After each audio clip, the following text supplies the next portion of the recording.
So there are a lot of challenges to care coordination. When you talk about the coordination of care, you actually have to take those silos down and feel comfortable exposing a portion of your operation to someone else.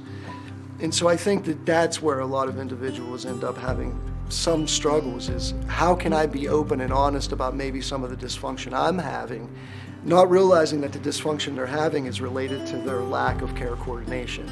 And so I think one of the major drivers that we'll have to have as we move forward is how do we let people feel safe and have trust in the environment that everyone is here moving towards health.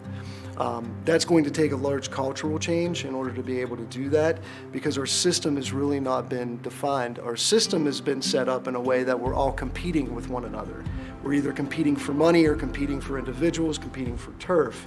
If we can actually change the system towards one of health, then everybody has the same goal, and the competition becomes less, because I want you to get as many people healthy as possible, because even if they decide not to stay where you're at and they come over to me, I'm getting a healthier individual, and vice versa. So these cultural changes become much more difficult, especially when we're talking about care coordination. One thing to think about are some of the opportunities in care coordination that are available, especially on the dental or oral health side. It really goes back to how you look at the disease process and disease management. You really cannot treat a particular oral disease without treating systemic well-being, and vice versa. And so the opportunities on the dental side sit in how can we more effectively be involved in overall systemic disease management. So things like doing A1C evaluations, helping with making sure that we're evaluating obesity and those that are overweight in the adolescent group, making sure we're taking blood pressure and then evaluating that blood pressure and how it may be affecting the patients.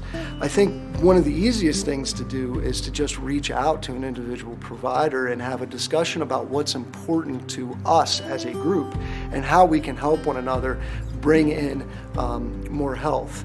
I do believe as value-based care increases, and we've seen that in 2013, for example, we know that 26% of all Medicaid claims were alternative payment models or not fee-for-service, and in 2017 that went to 33%.